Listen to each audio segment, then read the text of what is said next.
In the heart of Jamaica, where the ocean meets the rhythm of the people, a sound was born, a sound that wasn't just music, it was prophecy, it was truth. It was revolution, and at the center of that sound stood one man, a man whose voice carried not just melody, but a message, a man whose words could ignite the souls of nations.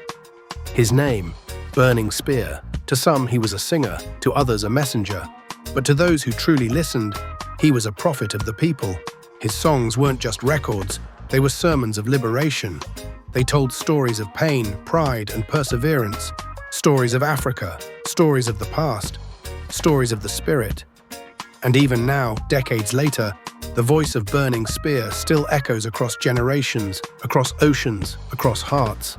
This is his story. The story of how one humble man from the hills of St. Anne's Bay became the living embodiment of reggae's resistance and Rastafarian power. Our journey begins in St. Anne's Bay, Jamaica, a quiet parish carved by the sea, filled with lush hills, farming villages, and simple living. It was here on March 1st, 1945, that a child named Winston Rodney took his first breath. The world didn't yet know it, but the earth had just received one of its greatest musical sons. He wasn't born into wealth or fame. No fancy studios, no big city lights, just the humble rhythm of Jamaican country life. His parents were simple people, hard-working, spiritual, rooted in tradition. The hills of St. Anne taught him about nature, silence, and strength. As a boy, young Winston learned to listen, not just with his ears, but with his soul. He heard the wind whisper through the trees, the waves calling from the bay, the chanting of elders at community gatherings. These sounds became part of him, long before he ever picked up a microphone. Music in St. Anne's Bay wasn't a luxury. It was life itself. The farmers sang while they worked. The drummers gathered at night, beating rhythms that echoed through the villages. The church choirs lifted their voices to the heavens. All of it shaped Winston's understanding of sound, not as entertainment, but as energy. He would later say, as he grew older, Winston began to feel something stirring within, a quiet calling. He didn't know what it was yet, but he felt connected to something ancient, something beyond Jamaica, something that stretched all the way back to Africa. He would spend hours under the trees, thinking, dreaming, meditating. The Rastafarian movement was spreading across Jamaica during these years, bringing messages of black pride, African unity, and spiritual awakening. For young Winston, it wasn't just a philosophy, it was destiny. St. Anne's Bay was no ordinary place. It was also the birthplace of Marcus Garvey, the great Pan-African leader who preached self-reliance and unity among African people worldwide. Garvey's spirit lingered in the hills, in the schools, in the conversations of the elders. And soon, that same spirit began to burn in Winston's heart. He didn't know it yet, but Garvey's message would one day define his music, his name, and his mission. As a young man, Winston was quiet, calm, observant, humble, but behind that stillness was a fierce fire. He watched his community struggle. He saw the divisions caused by poverty and colonial mentality. He saw people losing connection to their roots. And he began to dream of change, not through politics, not through violence, but through sound, through rhythm, through reggae. But in those early days, reggae wasn't yet the global force it would become. It was still evolving from ska and rocksteady, raw, new, full of spirit. And Winston, still just a youth, didn't yet know how to enter that world, but destiny had a plan.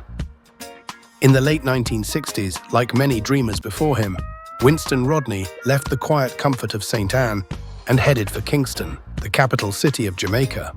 The city was alive, buzzing with musicians, sound systems, and opportunity. It was here that reggae legends were born, in the studios, in the yards, in the streets. But Kingston could be harsh, competition was fierce, the streets were rough, and newcomers had to prove themselves, not just with talent, but with heart. Winston walked those streets with determination, carrying nothing but faith, discipline, and the fire within. He wasn't there for fame, he was there for purpose. One day, while walking through Kingston, Winston encountered another young man, someone who shared his passion for spiritual music and African pride. That man's name was Bob Marley. Their meeting would change the course of reggae history. Bob saw something in Winston, something familiar, something powerful. He encouraged him to start singing, to express his message through music. He told him, with renewed confidence, Winston decided to step into the studio. And soon, a new voice would rise, not just to sing, but to educate, inspire, and awe. In 1969, Winston Rodney and his friend Rupert Willington formed a vocal group.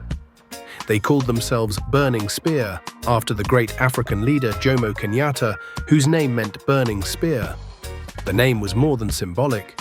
It was prophetic. It represented the fire of resistance, the weapon of truth, and the power of unity. They auditioned at Studio One, Jamaica's legendary recording studio, run by producer Clement Coxsone Dodd, the same man who helped launch Bob Marley's career. The trio's first song, Door Peep Shall Not Enter, was released in 1969. It was raw, spiritual, and deeply conscious. The song warned of those who seek to harm the righteous, a message rooted in Rastafarian teaching. That first record didn't make Winston a star overnight, but it made a statement. There was a new voice in reggae, a voice of truth, a voice of fire. Over the next few years, Burning Spear released more singles with Studio One, gradually shaping his sound: heavy bass, steady drums, and chanting vocals. He wasn't trying to sound like anyone else. He was creating something timeless, something divine. In every lyric, Burning Spear carried the message of Africa, Rastafari, and freedom. He wasn't singing for entertainment, he was singing for enlightenment. Songs like Joe Frazier and Ethiopians Live It Out carried messages of struggle, pride, and identity. Listeners could feel the weight of his words, not as poetry, but as prophecy. By the early 1970s, reggae was beginning to explode internationally, and Burning Spear was ready to lead the spiritual side of that revolution. The world had found its warriors of rhythm, but among them stood one man, quiet yet mighty, humble yet powerful, rooted yet revolutionary. The fire had been lit. And the Burning Spear was just beginning to blaze. When the 1970s dawned on Jamaica, a new wind began to blow across the island, a wind of change, of rhythm, of resistance. The people were waking up. The world was listening, and in that awakening, one voice began to rise above the noise. That voice belonged to Burning Spear. After years of refining his message and sound at Studio One, Burning Spear was ready for something greater. He wanted to move beyond the traditional studio system, to find a producer who shared his vision, his purpose, his mission. That connection came in 1975 when he met the visionary producer Jack Ruby. Ruby wasn't just a producer, he was a believer. He understood the spiritual and cultural depth of Burning Spear's message. Together, they created something that would forever change reggae music. In 1975, the world heard the fire of truth through one of the most powerful reggae albums ever recorded, Marcus Garvey. This wasn't just an album. It was a manifesto, a spiritual declaration, a voice for the oppressed, the forgotten, the proud descendants of Africa. The title track, Marcus Garvey, became a rallying cry, a reminder of the great Jamaican hero who preached unity, pride, and the return to African identity. Burning Spear's voice thundered with tracks like Slavery Days, Old Marcus Garvey, and Tradition. The album spoke directly to the hearts of the people. It reminded them of where they came from, of who they were, and of what they could become. The bass lines were heavy, the drums militant, and the horns triumphant. Every note carried weight, every lyric carried wisdom. The success of Marcus Garvey catapulted Burning Spear into international recognition. Critics called it a masterpiece of consciousness. Fans called it revelation. Island Records quickly took notice and signed Burning Spear for wider distribution. But as with many artists of the time, there were tensions between the message and the machinery of the industry. When Island remixed Marcus Garvey for the international market, brightening the sound, adjusting the tone, Burning Spear wasn't pleased. He believed the raw essence was being diluted for commercial gain. And so, even at the height of his success, he stood firm on principle. He would rather protect the purity of his message than bow to corporate control. That moment defined him, not just as a singer, but as a true revolutionary artist. Fresh from the impact of Marcus Garvey, Burning Spear continued his journey of musical prophecy. In 1976, he released Man in the Hills, an album that felt like a prayer whispered to the mountains. The music was gentler, more reflective, but still carried the fire of truth. Songs like Man in the Hills, Lion, and It's Good painted pictures of rural Jamaica, of simplicity, struggle, and strength. In a world speeding toward modern chaos, Spear's message was clear. While others sang of love and fame, Burning Spear sang of life, history, and humanity. He didn't chase popularity, it chased him. And as his fame spread, so too did his influence. He wasn't just performing music, he was performing rituals of remembrance. By the mid-1970s, reggae had split into different streams. The commercial and the spiritual. Burning Spear stood proudly in the latter. His message aligned perfectly with the growing Rastafarian movement, which saw Haile Selassie I of Ethiopia as a divine figure and Africa as the motherland of all black people. He preached through rhythm, he educated through melody, he healed through song. In the hills and ghettos of Jamaica, his music gave the poor and oppressed a new kind of strength, the strength of consciousness. Burning Spear wasn't just creating reggae, he was creating a movement of the mind. By the late 1970s, reggae had become a global force. From the streets of Kingston to the clubs of London, the cafes of Paris, and the college halls of America, everyone was feeling the rhythm of revolution. And at the heart of it stood Burning Spear, dreadlocked, humble, powerful. He toured across Europe and the United States, performing before audiences who might not have understood every lyric, but felt every vibration. His concerts weren't ordinary shows, they were spiritual experiences. Drummers pounded Nyabinghi rhythms, the horn section wailed like ancient trumpets. And in the center of it all, Spear stood barefoot, eyes closed, chanting. It wasn't performance, it was prayer. People who saw Burning Spear live never forgot it. He didn't need flashing lights or special effects. His power came from truth. When he sang, it felt as though the ancestors were speaking through him. Every line carried centuries of struggle and triumph. Every pause was sacred. His presence demanded respect, not through ego, but through energy. Reggae historian Roger Steffens once said, "The late 1970s brought a stream of legendary albums that would forever cement Burning Spear's legacy." After Man in the Hills came Dry and Heavy in 1977, a darker, deeper, more mystical record that explored the weight of existence. Then in 1978, he released Social Living, an album that critics hailed as one of the greatest reggae works of all time. The title said it all, Social Living. It wasn't just about survival, but about coexistence, unity and love. Songs like Marcus Children Suffer, Marcus Say Jah Nuh Dead, and Civilized Reggae reinforced his role as reggae's moral compass. Wherever injustice existed, Burning Spear's voice followed. He sang for the poor, the forgotten, and the faithful. His music wasn't just played, it was felt in the bones. By now, Burning Spear was no longer just a local hero. He was a global icon. His name was whispered with reverence alongside the greatest: Bob Marley, Peter Tosh, Bunny Wailer. But even with fame, Spear remained grounded. He didn't chase the spotlight. He lived simply, close to the earth, close to Jah. As reggae spread to every corner of the world, Burning Spear's message became a symbol of resistance. In Africa, his music inspired youth to embrace their heritage. In America, it fueled the fight for civil rights and black empowerment. In Europe, it became the soundtrack for movements against oppression.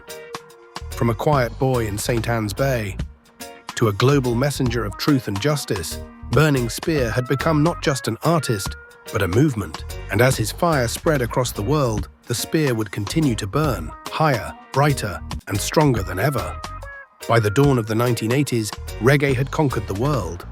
From London to Lagos, from Kingston to Tokyo, the rhythm of rebellion pulsed through radios and streets.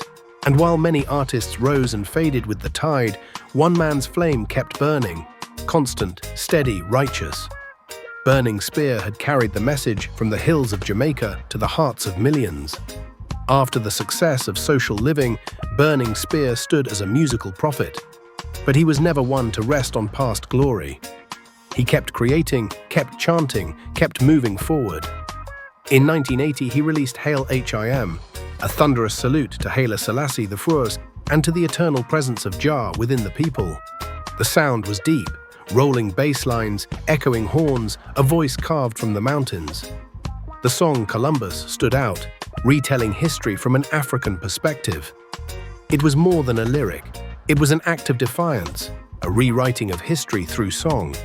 While textbooks glorified explorers, Burning Spear gave voice to the enslaved, the forgotten, the truth. He wasn't afraid to challenge the world's narratives. His microphone was his spear, and every note struck like fire against falsehood. Throughout the 1980s, Burning Spear became one of the most powerful live acts in the world. Every performance felt sacred, a fusion of sermon, ceremony, and soul.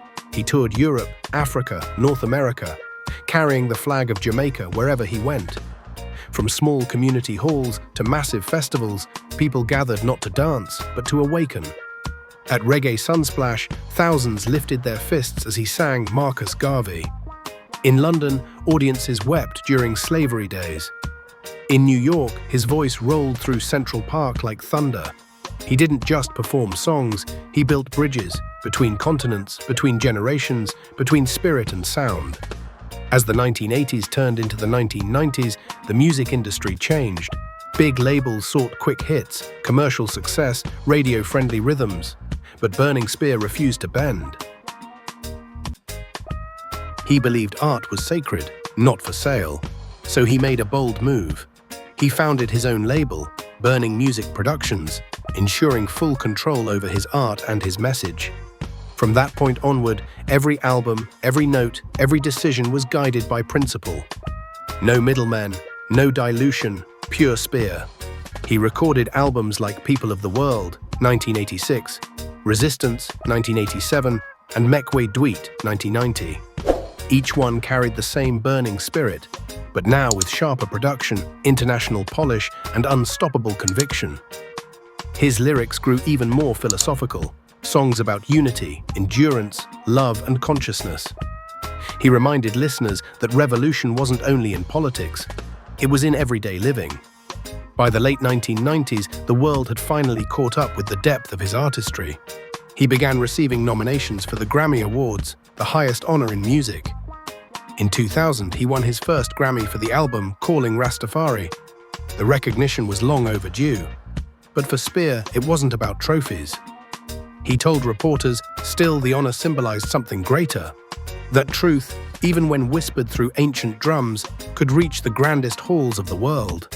Despite global fame, Burning Spear remained a man of simplicity. He lived quietly, far from luxury, far from chaos.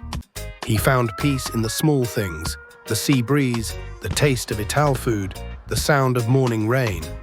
He and his wife, Sonia Rodney, built a life rooted in respect and partnership. She became his manager, his organizer, his backbone, ensuring his vision stayed pure through decades of change. Though Jamaica remained his heart, Spear also spent time in the United States, especially in New York, where many Caribbean artists found a second home. He loved both worlds. The island gave him spirit, the city gave him reach. Between the two, he built a bridge, carrying reggae's message from the Caribbean to the globe. But no matter where he lived, the hills of St. Anne always called him back. He often said, in 2008, after decades of touring and teaching, Burning Spear released one of his most heartfelt albums, Jah is Real. It was a return to pure spirituality, a sonic meditation on faith, humanity, and truth. The album was simple yet powerful. It carried songs like Run for Your Life and One Africa, reminding listeners that unity and consciousness were still at the heart of his journey. That year, Jah is Real earned him another Grammy Award, confirming what the people already knew. The fire still burned strong. But even more meaningful than the award was the peace that came with it. After decades of carrying the torch of truth, Spear had reached a place of deep serenity. Even into the 2010s, long after many of his peers retired, Burning Spear kept touring, kept chanting, kept lifting spirits. From Africa to Europe to America, he continued to draw crowds hungry for meaning in a noisy world. He didn't chase trends, he didn't compromise. He simply kept doing what he was born to do, remind humanity of its higher calling. His concerts were multi-generational. Elders who'd followed him since the 70s stood beside young fans discovering reggae's roots for the first time. The energy was the same: respect, reverence, revolution. In 2022, after more than 50 years of performing, Burning Spear announced he would retire from touring. The news sent ripples through the reggae world. Fans wept, musicians paid tribute. But Spear's message was clear. Few artists have lived as consistently and truthfully as Burning Spear. He began with nothing but faith and ended as one of reggae's greatest prophets. He never sought wealth, yet he earned it. He never sought fame, yet he achieved it. He never sought power, yet he inspired nations. His legacy isn't written in gold or charts, it's written in hearts. From Bob Marley to Damian Marley, from Sizzler to Protégé, countless artists cite him as a foundation, a teacher, a guide. And beyond reggae, activists, poets, and freedom fighters echo his words. Over decades of music, Burning Spear built quiet financial stability. With over 30 albums, worldwide tours, and independent production, his estimated net worth reached into the millions. Though he rarely spoke about it, he invested in his music company, owned his publishing, and lived free of major label control, a blueprint for independence that many younger artists still follow. But while others flaunted cars and jewelry, Spear drove modestly, ate naturally, and lived humbly. He was living proof that spiritual wealth shines brighter than gold. Even off-stage, Burning Spear remained a teacher. He gave lectures about culture, self-reliance, and consciousness. He encouraged young musicians to learn history before chasing fame. He reminded them that reggae wasn't born in studios, it was born in struggle. Burning Spear's story is more than the tale of a musician. It is the journey of a man who turned pain into poetry, memory into melody, and struggle into song. From St. Anne's Bay to the global stage, he carried the flame of truth through half a century of change. He reminded the world that freedom isn't granted, it's claimed, lived, sung. As long as one soul hears his voice and feels proud of who they are, the fire will never die. This is not an ending. It is a continuation of rhythm, of resistance, of remembrance. For in every beat of reggae's heart, the spear still burns. When you listen to Burning Spear, you hear more than rhythm. You hear the voice of Africa calling through centuries. You hear the cry of ancestors transformed into strength, into song. He never needed special effects, glamour, or glitter. He had something stronger: truth. His music wasn't designed for the charts, it was crafted for the spirit, for those who suffered, for those who remembered, for those who refused to bow. He turned pain into poetry, history into harmony, struggle into celebration. That is why his message endures. Because it was born from honesty, not ambition. Burning Spear's philosophy of life can be summed up in 3 words: peace, purpose, persistence. He believed that a person's greatest power is not in money or fame, but in peace of mind. He taught that music is not about noise, it's about message. And he lived by his own teachings every single day. He refused to compromise his art for popularity. He refused to let the industry define him. He refused to let Babylon silence truth. Today, Burning Spear's music is studied in universities. His lyrics are quoted in documentaries, books, and movements around the world. From Africa to Europe, from South America to Japan, he inspired generations of musicians to look beyond entertainment and find purpose. Artists like Luciano, Sizzler, Chronix, and Protégé carry his torch in their own way, chanting truth, standing for justice, echoing the same message of spiritual elevation. Beyond reggae, his words have touched activists and scholars alike. When movements rise for equality and human rights, you can hear his influence in the chants, in the rhythms, in the heartbeat of hope. To Jamaica, Burning Spear is more than a musician.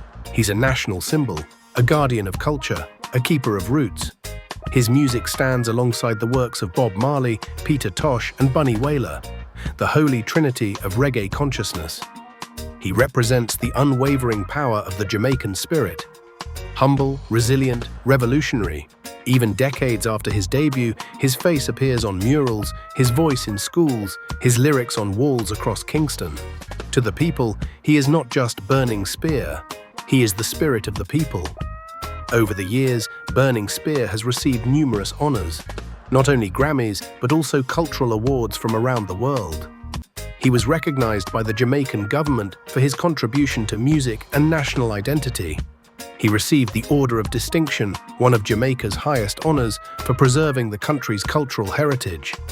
But the greatest award he ever received was not from an institution. It was from the people.